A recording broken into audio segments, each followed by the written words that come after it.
There we go. Woo! Welcome to the Sunday Soak, powered by Goose Island, as always. My two partners here are playing a little bit hurt. How you feeling, my Sox? I'm feeling better, especially after I just cracked into this deliciously ice-cold Goose Island, which is a hazy IPA with grape juice from our great friends at Goose Island. It's delicious. It goes down So smooth. Juice Island. I got something going here. What's that? It's the on my box. Oh, those are good. We had that last night. All right, Wow. let's crack Yeah, this open. I appreciate Goose Island trying Not not that to food. kill us in the hot tub like they did a few weeks ago when they gave us all 10%ers, and I blacked out like on walking to the game. They only gave us one, and that's the big front. It's a tropical beer hug, which is a 10%er. Thank you, baby. That probably is not going to be drank by me today. I drank one last night, and that probably wasn't a good idea. You want a cup? Yeah, what the fuck? You want a little sidecar over there? Double fist. We'll get We you just fixed take it. up. I mean, it's fresh, you know. Oh, absolutely. Up there at the Fulton Street Brewery. That's a great tap room. It's great. Oh, man. Look out for the Amazon trucks. over Smells there. so Other than good. that, you're good to go.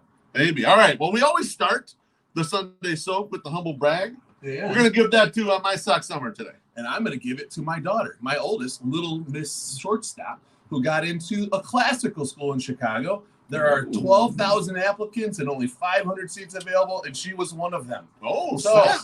I don't know what that says about me and my demanding schedule that I put her on all year for pre-K4 at home, but I think maybe it's my humble brag. Okay, maybe it's not ours from our parents. Like, we did something right with this one. I don't know if we're doing something right by the next one, but we'll see. We will see. Extreme dadding. That's what Yeah, I call it. you're doing Cheers, good. my friend. Thanks, buddy. So she's pretty excited. It's close to the house, which is good. I mean, that's a good thing. I heard she scored exceptionally high on thrift store finds and not tipping the Little Caesars guy. Those are the two things that really kind of pushed her over the top to get in. So congratulations. That's an excellent humble brag. Yeah. The Sunday Soak is an all-question show. And all of you, again, this week, excellent questions. So we're going to start it off with Dan Pierce. And Dan Pierce wants to know, how do you guys feel about Gavin Sheets? Is he a better option that combines what we're looking for out of Lurie Garcia and Jake Lamb combined? Or am I just too hopeful of a seemingly flexible rookie? Dreezy, what do we think about Gavin Sheets right now? So I like Gavin Sheets. I would like to see him on the roster because he does have the flexibility of going up and down in the minors and in the pros. And I think for Jake Lamb, it makes sense to replace Jake Lamb with a Gavin Sheets. The Lurie Garcia, as much as I dislike watching Lurie Garcia hit, he can play center field. All right. He does play. He does. I mean, like he's not a great. Oh, perfect. He's It was like, perfect. he could also play shortstop. Like he has a lot of position flexibility, Yeah, and that's what he's useful for. So I don't think you would end up getting rid of him. But yeah, I think you could send Jake Lamb away. You know, I know he had a home run yesterday, and I know you're one of his bigger fans. Size-wise? Oh, size. Okay, yeah.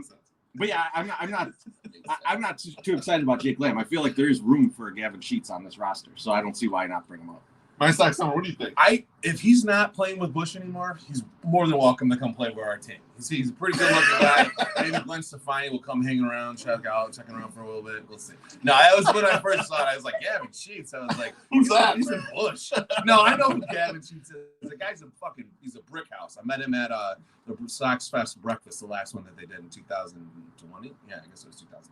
Did he out-eat you at breakfast? No. Yeah. He What was does he have on his plate? But he was beefy. And I Is was he like, a hash browns guy? He's got a lot of hash No, browns. they just bring him in to walk around Oh, and okay. You didn't get to shake see him. hands and kiss babies. That's horseshit. but- Man. I'd be like, hey, can I have some of this breakfast? I gotta watch people eat.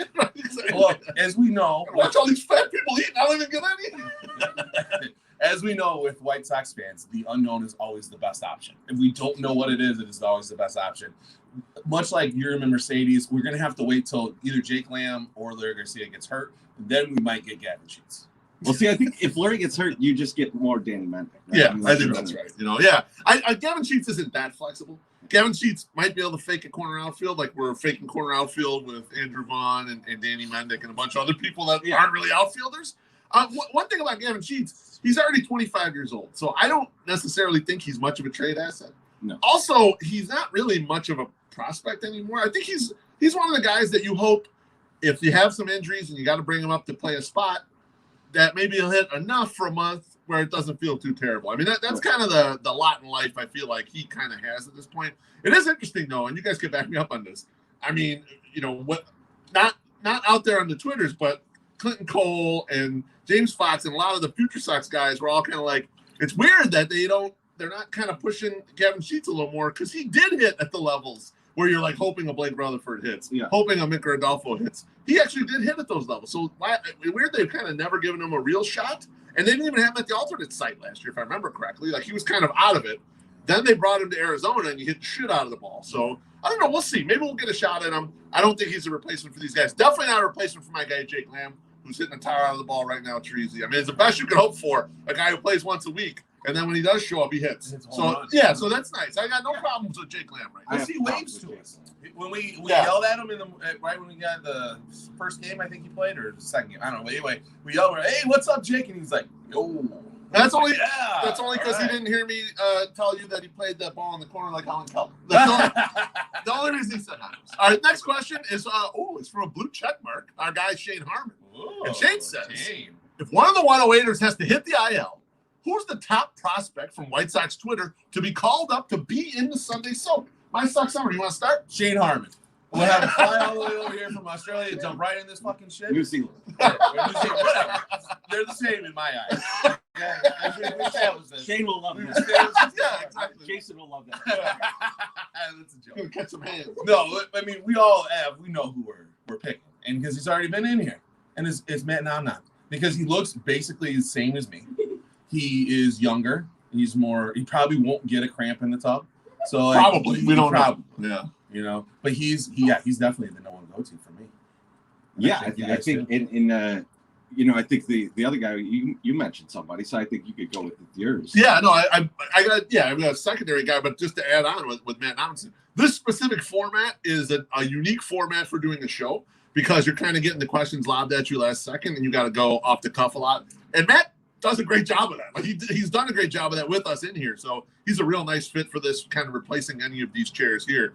The other guy who I think I would love to have in a Sunday Soak, guy moved out of the city, but I think he would be a great guest or potential replacement for one of us for one show would be Summer George. I think Summer George would be kind of nice in this format. He'd have fun with it. I would have this bee that's flying around. That's a terrible idea. It's not. They can't smell fear either. Oh, he can get stung in the hand. Is what I'm saying. That's okay. All right. So I'll tell you. know. I'm gonna tell you that would be great. I was like, How would we notice? I'm already swole up. What's the difference? People swells up in the hot tub and we're like, no, we're finished. We're just pushed into the corners, just kind of watching it. Good show. I'm gonna say who I won't bring up from Sox Twitter is Wally Money. Yeah. Because we have had multiple times where he was going to be in the soak, and he either was like he ends up with 400 people after the game, and he's like, I can't bring all these people over there, or it's he's rough on Sundays, to the point where he just don't show up. Might not even show so up. that takes the Lord's day off. You would end up with an empty spot. Yeah, he's got stage fright. He got scared he went. Maybe that's what it is. That's another thing. I don't want his package floating around. Nobody needs that. Less Wally. All right. The next question is from White Sox Sal. Hey, fuck you, Sal. White Sox Sal asks, St. Vitus Cardinals from Basketball Diaries versus the Hickory Huskers from Hoosiers. Who you got? And he says, Jim, Pedro, and Mickey are high enough to play well, but not too high like they were against Harlem High. Treasy, I know you're a big fan of both of these. Well, at least a big fan of Basketball Diaries. I'm a fan of both. Yeah. It's as long as it's actually Neutron and not Pedro, because Pedro was just the guy who goes and steals on the other team. Yeah, he's eating ice cream, right? Yeah. He's it's a good scene. But I would take the St. Vitus Cardinals, because if you've read the book of Basketball Diaries, which by the way is horrifying. If you think the movie's fucked up, which it is. There's a lot weirder shit that he does in the book. But he's actually an extremely good basketball player. And he's coming up at the same time as Earl Manigault and Lou Alcindor. Yeah. And so he plays against those guys in these things. So they would absolutely kick the shit out of the Hickory Huskers. I totally do not agree. And I'll tell you why. 2 reasons. one, they don't have anyone that can hold Jimmy Chitwood, okay? Jimmy's going to light them up. And number two, there's a big coaching edge for Hickory. Norman Dale over Swifty, huge. Swifty just got a bunch of talent. He's the bum as a coach. He'll be out-coached by Coach Norman Dale. Neutron would shut down that Jimmy Chitwood. I don't think so, Absolutely. man. No. Absolutely. Neutron's a great rebounder, and they would and Hickory would have a hard time on the boards. I agree with that. But you know what? I think the coaching edge, I think Norman Dale figured it out. Wait, Swifty's a bad guy. He seems to be a good coach. I'm not sure. They didn't get into his tactics much other than like his bathroom tactics. So I'm not 100% sure, but I'm going to say that Jim Carroll would mop the floor with everybody. He's like 6'7", and he's a point guard. That's right. My Sox Summer, have you seen either of these movies? No. I think I've seen Basketball Diaries. I've never seen Hoosiers. Okay. And I think my edible's kicking in a little bit because I'm feeling not talkative. So I don't know what you guys are talking about, the Jimmy Neutron dance with the Pointer Sisters. I don't know what the fuck this is. So, yeah, I'm gonna go with Basketball Diaries because Treasy sold me. There you go. The St. Vitus Cardinals. Terrible. All right, next question. Next question is from Johan Dobrinsky. It's a pretty good one. He said, give me a shocking trade that brings in a star player with term left, so with some kind of time in the contract, but also sends away a key piece for the White Sox. Ooh, that's Treasy. You want to start off this one? You want to take a gamble at this? Or you want me to go first? The term left is the part that's rough because like a guy I would think of kind of almost immediately, not a star, but a guy that I think you could get would be like a Starling Marte. Like if you were to give something from the major league roster for Starling Marte, like I could see Yerman for Starling Marte being a trade that the Marlins would take, which is weird because I don't know where Yerman plays on the Marlins, but they were interested in him already. Yeah, that's right. I don't know. I think the guy that has some term left, he's not quite a star player though, and we've talked about this a lot, is Charlie Blackmon. I think that's probably a guy that I don't think it would be a shock trade. I think it might actually be a reasonable trade. Yeah. But more shocking, you'd have to go into like pitching staff, like if one of our pitchers got hurt or something and going after a pitcher. I don't know. Who do you think? All right, so I got from the pitching side, and actually I wouldn't go pitching. The reason why I wouldn't is because I believe in Ethan Katz. Yeah. I believe Ethan Katz turned a $3 million investment in Carlos Rodon into a guy who's basically a star.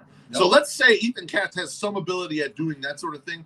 Every year there's free agents out there, pitchers that have been given up on that maybe you can make a tweak to and get you kind of a league average starter. So I think from the pitching side, I'm going to start trusting him. But if I were going to go pitching, I'd go after Jacob deGrom. I'll be honest with you. The Mets are treading water kind of right now. Their offense stinks, and they just can't really stay healthy. So if I were them with, the term running out and Noah Syndergaard, I would consider trading Jacob deGrom. And the White Sox would have to barrel kind of everything to get him and get a couple of years left of his control. On the position player side, I like Ketel Marte from the Diamondbacks. He's a guy who position flexible. He fits in with kind of the modus operandi of not striking out a lot, but he does walk. He's got some pop, speed. He can play center. He can play short. He can play second. He can fill in the corner outfield. The Sox kind of need a guy like that, in my opinion, on the position player side. All they're making right now are the DH first base type guys, the Yermans, the Andrew Vaughns, whatever. They could use kind of that because they've gotten lucky and they haven't gotten any of the injuries, long-term injuries to like Johan or Timmy or, Madrigal kind of up the middle there. That would be helpful. And yeah, you'd have one extra position player and you'd probably have to give up Garrett Crochet and then a bunch of the teenagers to get this guy. But I think it'd be worth it. It would build you the kind of the proper core for going into these next couple of years. Let's take all those guys. I mean, I don't know. Like baseball questions on Sunday after I've been drinking for like 8 straight days. I don't know if that's a good. Nobody really needs to hear my opinions on something like that, to be honest. Blackmon was the one that I was thinking of because I've heard you guys talk about him several times. Great beard. Yeah, great beard. And I guess Marcelo Ozuna is out, so we can't get him. Well, yeah, you don't want him now. Yeah, he's got cancer all over him. Yeah, so he's hurt and he's not. You don't want him. As Mr. Hand would say, he's a man of questionable character. Yeah. All right, well, let's switch to food. All right, we'll switch to food for you. So our guy Josh Nelson with the next question. Bridgeport needs a drive-through restaurant off of Hosta between 31st and Pershing. So Pershing, for people that initiated, it's 39th Street, so about a mile strip. And he says, if you could pick any fast food restaurant to shack up in that area, which would it be? My Sox Summer, you want to go first? So I'm going to burn this question down to the ground, okay? Because Josh, you just got here, and now you're already trying to change the place, okay? It's like you move into a house, and your wife's like, this is perfect, this is perfect. And then when you get it, you're like, you know what? I don't like 87 of the 89 things that are in this house. I need to change everything. First off, Josh, I don't know if you noticed, but over on 31st and Halstead, there is a new Starbucks. I can't tell you how many times I've almost been rear-ended or rear-ended somebody because they're waiting to get into that fucking drive-thru at Starbucks. I'm sorry, it fucks the flow up. And I don't know if you know, Josh, because maybe you don't go venture this far south over there by the USPS. Maybe you do, because you do drop off packages for the Sox machine. But if you go down there, they're putting a Lakeside Bank right on the corner of Pershing and Halstead, which has a drive-thru and is going to clog the fuck out of traffic too. All right, so no, I do not need one more goddamn drive-thru on Halstead between 31st and Pershing. So fuck you. No more drive-ins. Get out of your car and go get your own Dunkaroos or whatever the fuck you buy at a drive-thru. So I'm not as angry as my son. I can't believe a fat guy's arguing for less food. Well, I'm just saying, I've never heard this before. We need some steps. But here's what I'm thinking. Okay. We create a drive-thru next to Buffalo Wings and Rings. We rip out that fucking vape shop. Oh, I like it. I like that. And that's where we could drive right through that motherfucker. And you just pick up your Buffalo Wings and Rings, and you're on your way. Because I was thinking Arby's, but you know what I love about Bridgeport is that like there's hardly any of that shit. Like the Starbucks is like one of the few things, and like I think like the Little Caesars and McDonald's, and that's kind of it. Everything else is like, owned by people in Bridgeport. Yeah, and I love that. And so, but I do want to tell you something, Josh.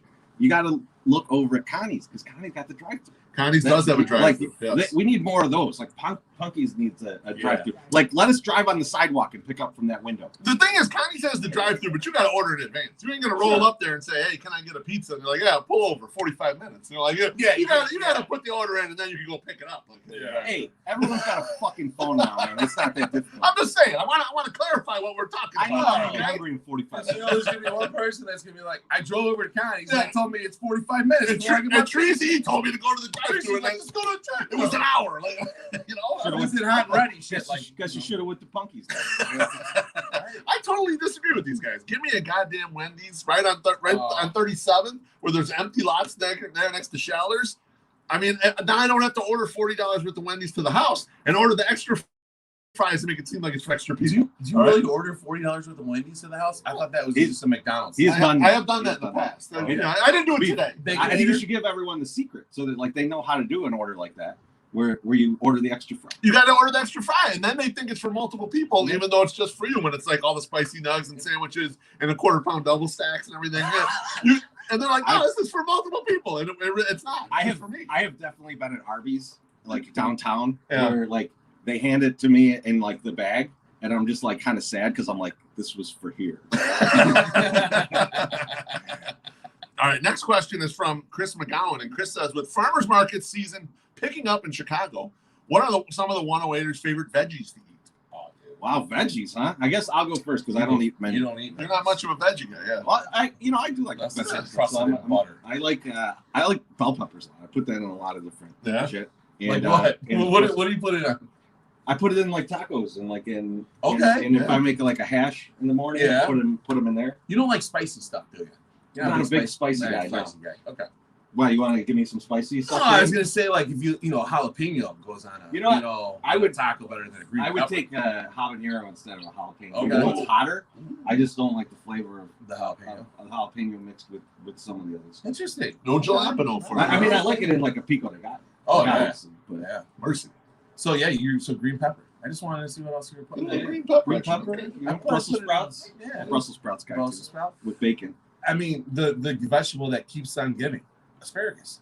I mean, that's probably one of my favorite vegetables ever because not only can you. We'll know shortly if he ate anything. I haven't in a while. I almost did it though. And it's one of my favorite vegetables. But after that, zucchini. Man, you can grill up zucchini pretty easy too, and it is delicious.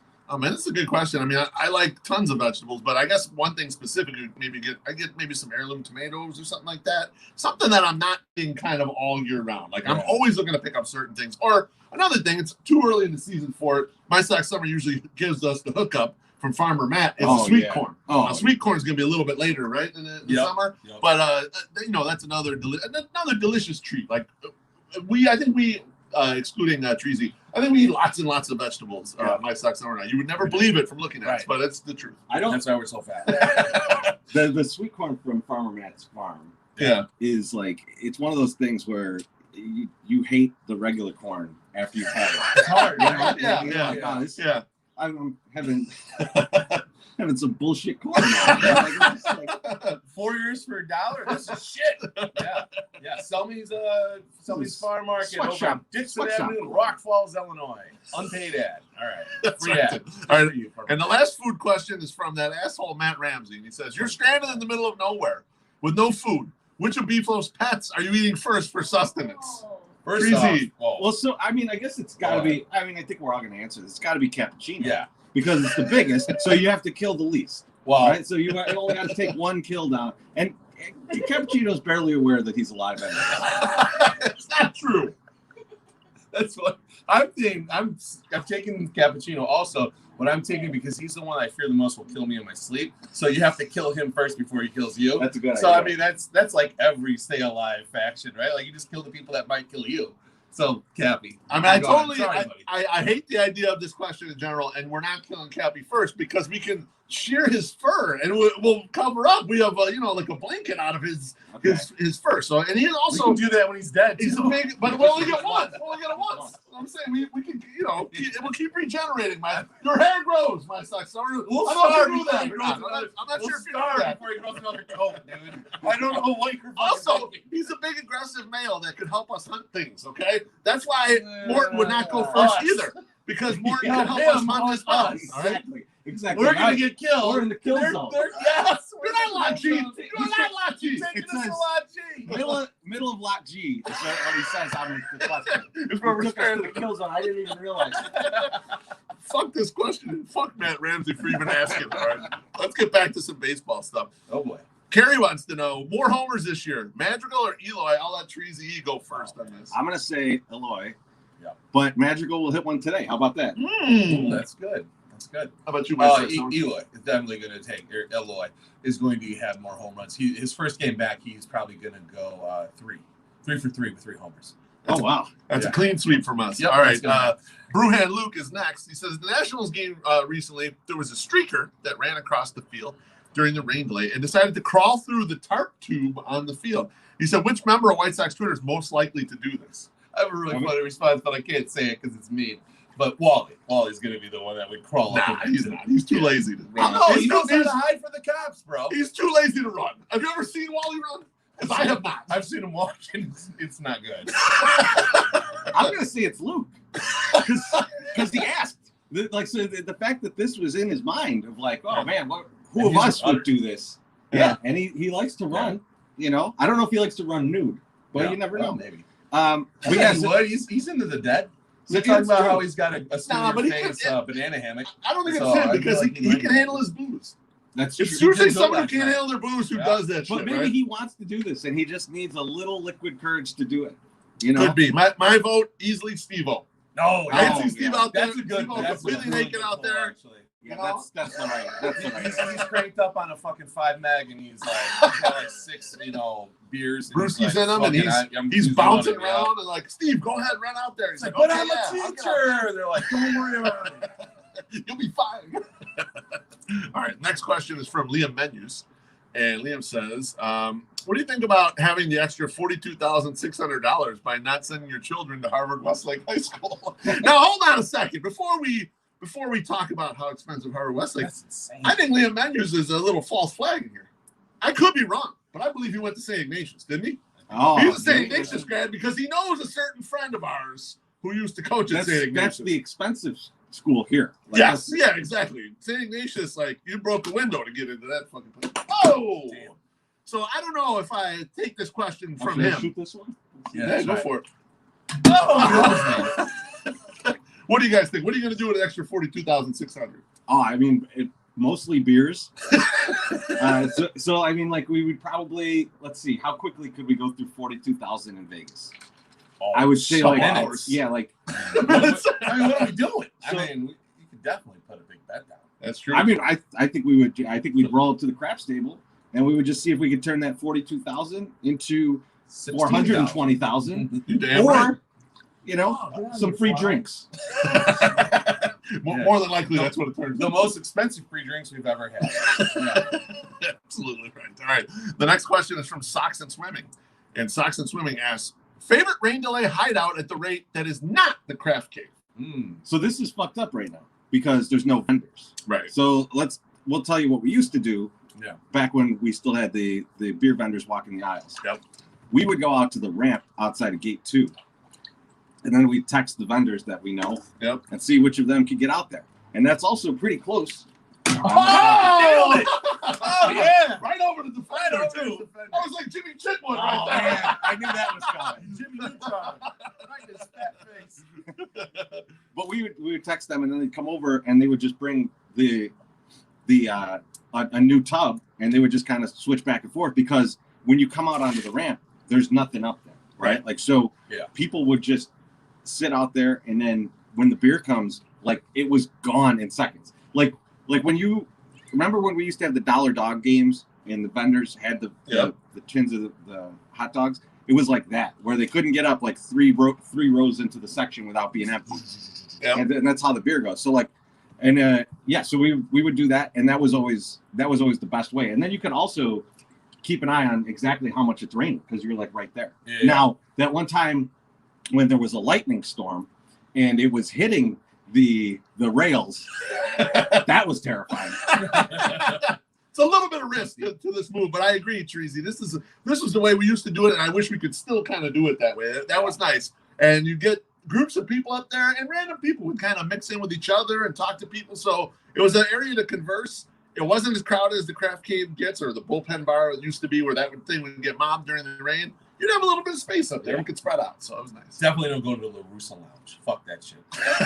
I will tell you a great story from a rain delay. Is it was the game with the 70s jerseys, and so me and Beef have our 70s jerseys on, and now they were XL, so it looked fit okay on me. Beef looked like an umpire with the thing underneath. A fat jersey, a big fat jersey. And this guy that we have never met in our entire lives walks up to Beef, taps him on the shoulder, and says, "Brother, how are you going to get out of that?" He was worried about my well-being.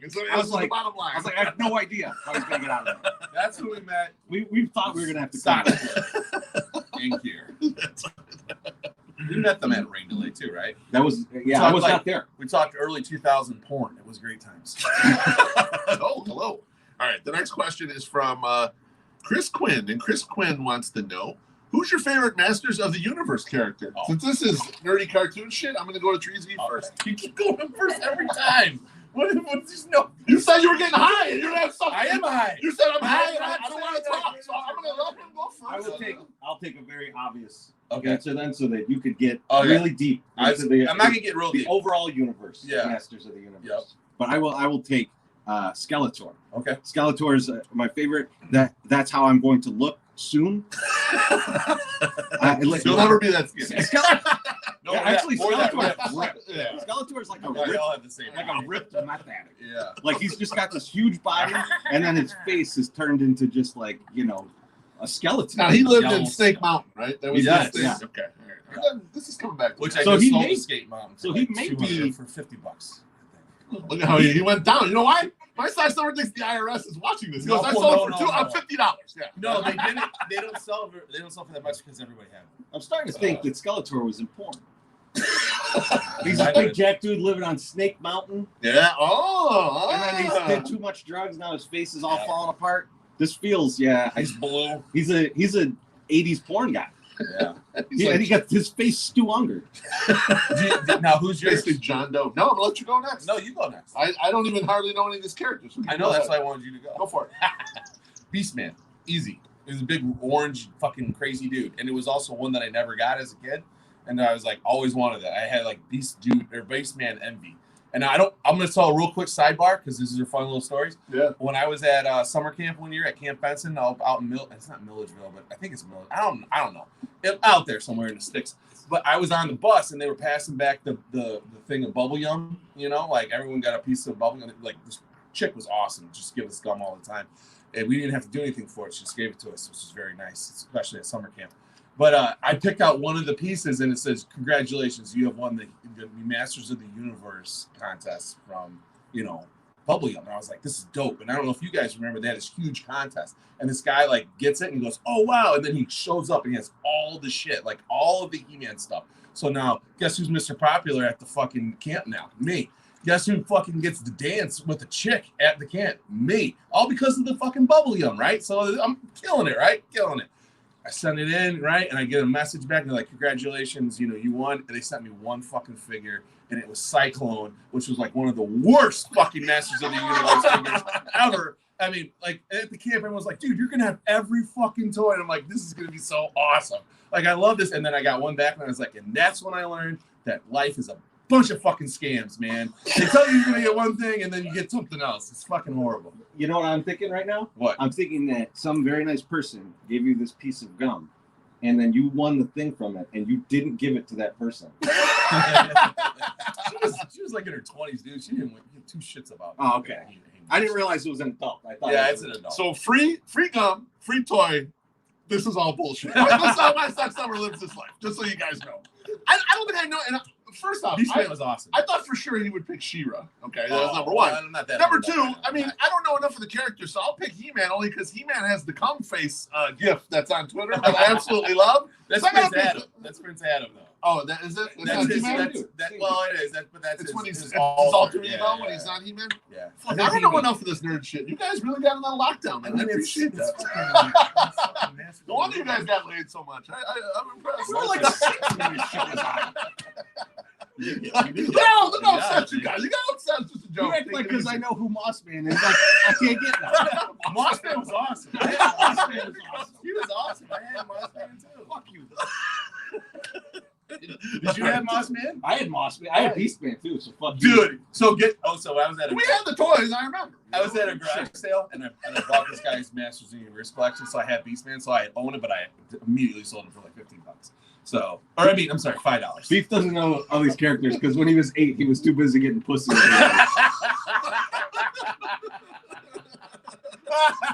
And what was that cat's name? You guys are assholes.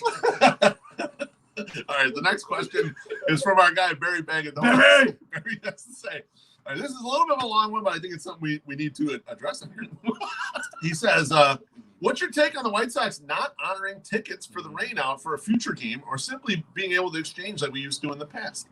Instead, they just decided, here's your money back, and yet they're also not saying anything about secondary markets like StubHub. I'll start my Sox summer here and let you pontificate on this. Allegedly and supposedly, I don't know if this is true or not, but StubHub refunds rainouts automatically. So since the game is canceled and there's no future date, you're going to get your money back. I don't know how that works for the person that sold the tickets. Like, do they get to keep the extra and whatever? I don't think that. I don't think that's how it works. There's no way it works like that. I'm not sure. I don't think that works. So I think you lose whatever. So the reseller is getting screwed. But the reseller probably bought it from the Sox, so that they're probably going to get their money back. All around, I think it was a good idea, especially after seeing the attendance yesterday. There was well over 20,000 people at that game yesterday, I feel like, because there's no way they could have put Friday nights in with that. And they didn't want to do a split where they're going to have to go and kick everybody out and then come back in, especially because it was a bobblehead game. And like, they're just like, you know what, fuck that. We can't. We already gave it out the first night. And then I think initially the way they released the statement was horrible. It was just so bad. Like, because they said right before, they said all your money's refunded, was the game is canceled. If you want to go and get a bobblehead tomorrow, you need to buy another ticket. And then the next tweet was, because you're like outraged, you're like, fuck, the game's canceled. And then they're like, and the ticket's not good tomorrow. And then you're like, God damn it. So and then the next one is, but you get your money back. So like, if you kept going, I think they did the best thing they possibly could. But I also don't think I think they should have banged that game way in advance. And they knew it was going to be shit. But then they wanted to get rid of that would have been problematic to the people who bought the tickets specifically for the bobblehead. Yes. Right? And so what ended up happening, and I think at the end of the day is what happened, was most of the people who wanted the bobblehead went to the park, got the bobblehead on Friday, stayed there for an hour or so, and then was told it was postponed, and then they left. 2.5 hours. And then they got their money back. Yeah. Right? And so I don't know that that's the worst result for somebody. I think that's probably fine. yeah, you could always handle things better, but like there's a lot of ways they could have handled it way worse. Yeah, and those options you're were not on the wrong. table. You're not wrong. And most people, if you're going for the bobblehead specifically, you get there early.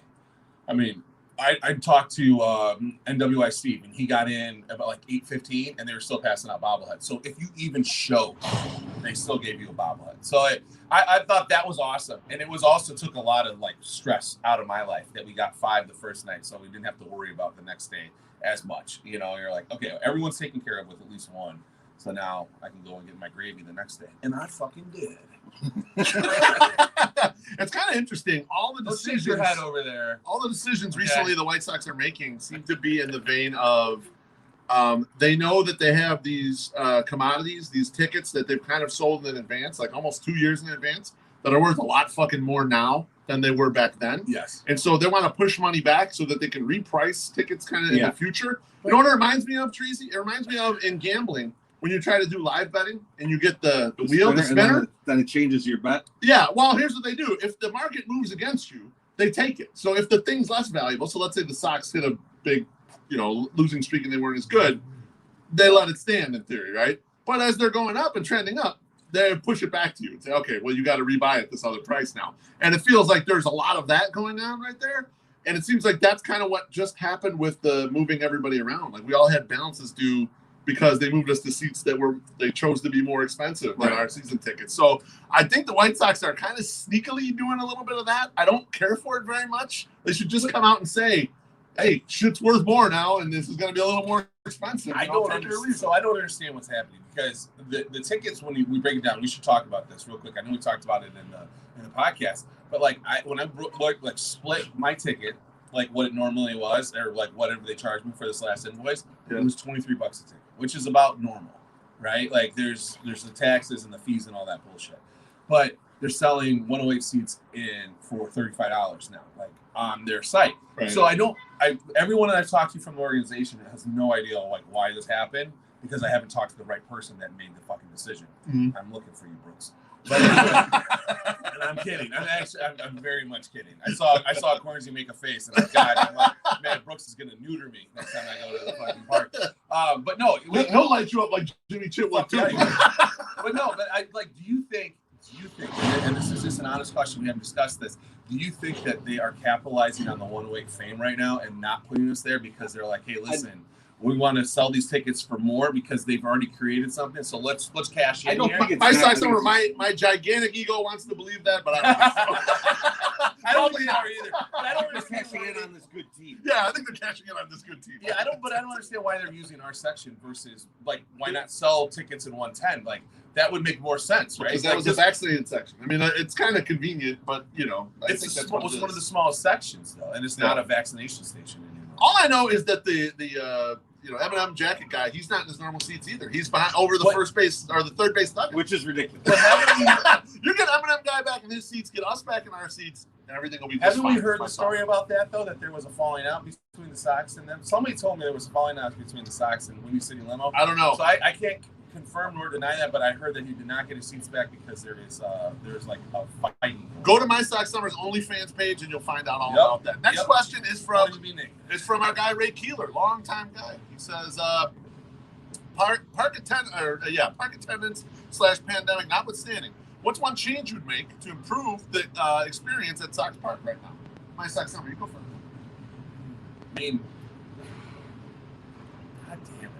it's easy for me. I mean, bring back the beer vendors. Bring back the beer vendors. Yes, 100%.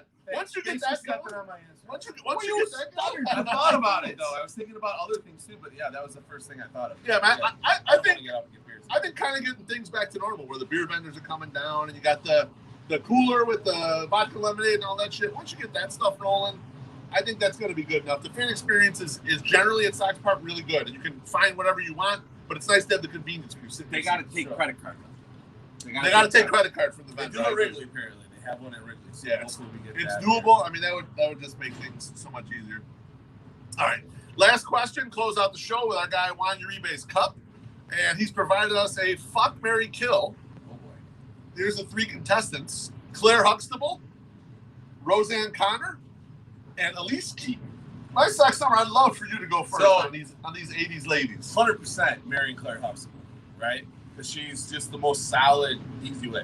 Killing fucking Roseanne Connor. I mean, she's gone. All right, she's funny, right? Not dealing with her farts in the bed.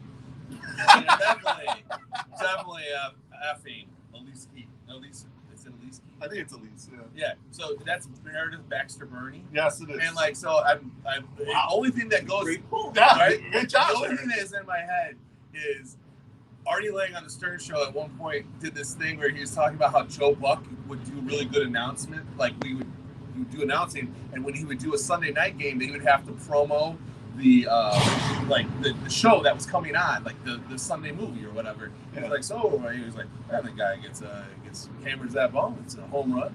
He was like, speaking of getting hammered, watch Meredith Baxter Burney and my husband beat me up, this Sunday at 7:00.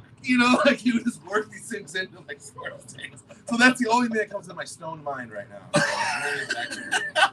Treasy. I mean, I think you got the right answer there. Yeah. I think you got the right answer. I mean, if Felicia Rashad is out there putting up with Bill Cosby shit, oh my God, she could handle my dumbass. Like that. Right. So I think you're right on the marriage one. Absolutely kill Roseanne Connor. Like that's just it. Even though she's probably the coolest one. I don't know. I just don't want to deal with her. Yeah, I feel like that wouldn't go great. So I'm talking pre-Twitter. You're talking just a sitcom version of these people. Yes. What's your? So I think you guys nailed the Claire Huxtable because she's a good earner too. That's so true. she makes a lot of money and she's a good mom. You can tell. Yep. I mean, Theo got a little out of line occasionally, but otherwise the kids were good. And well, so I hung out with Cockroach. Yeah, no, you're right. You're right. He had one bad friend. He had a bad friend. That happens. Always scheming. Yeah, that happens. Okay, it's a little out of her control, and I agree with that. So I would marry her. I would fuck Roseanne Connor. She seems like the most fun. I don't know. And Elise Keaton's a little too skinny for my taste. She's, do some things. Roseanne Connor's thick. I'll get down, and I would just kill Elise Keaton. I didn't like the Keaton kids. I'll be honest with you. I didn't like Justine Bateman. No, I didn't like any of the Keaton kids. I didn't like that show. I didn't watch that show. It was good. I liked it. No. I didn't like Skippy. Skippy can go to hell. But I fuck Skippy That's and Family and fuck Tina Family Yothers. Ties. I didn't like her either. No Tina Yothers for you? No. Okay. All right. Is it Family Ties? Fucking show we're talking about? Yeah, that's what he said. Yeah. Oh, okay. I was just trying to make sure that was make Family sure. Ties. It's like, I was trying to make pretty sure. sure that's the same show. Yeah, I was trying to make sure that's the show because I watched a couple episodes. Dude, Alex P. Keaton was dope. He was not. Oh, he was dope. He was dope. Fuck him. Oh, yeah, fuck a guy with the. I'd beat that guy's ass. I mean, that was pre-Parkinson's. All right, we're not picking on him for Parkinson's. Justine Bateman was dope, and then the boyfriend. Who was her boyfriend? He had he was like he looked like a Lost Boys extra. He did, yeah. And I don't forget remember what his name was. Yeah, I forget his name too. That dude. I want to say his name's Lash, but I think that was Lash? No, that's the Bundys, right? That's Married with Children. No, that's the that, it might be, or it's the boyfriend from Alf. I forget which. Oh yeah. I don't remember. Did Skippy ever get a good girlfriend either? Because he was Never- always he was a chasing huge after dork. Justine, and he never got nothing. So he was If the he Mill did it, House. that's the the Mill House of the show. yeah. That's another good life lesson for all you youngsters up there. Michael J. Fox You're the though nerdy guy, you is don't great get in Curb when he gives the pop to Larry and it explodes on Larry. And he's like, Larry, I got Parkinson's. And Larry thinks that he shook it up on purpose on him. Anyway, go check out Curb Your Enthusiasm. That's it. Those are everything we got. Sunday Soak is done. We'll see you all at the ballpark. Great job, boys. Yeah. Let's enjoy this long weekend. We got one more day tomorrow to fuck around with, so that's gonna be very Have nice. fun, everyone. Peace See and you there. chicken grease, everybody. Later. Woo!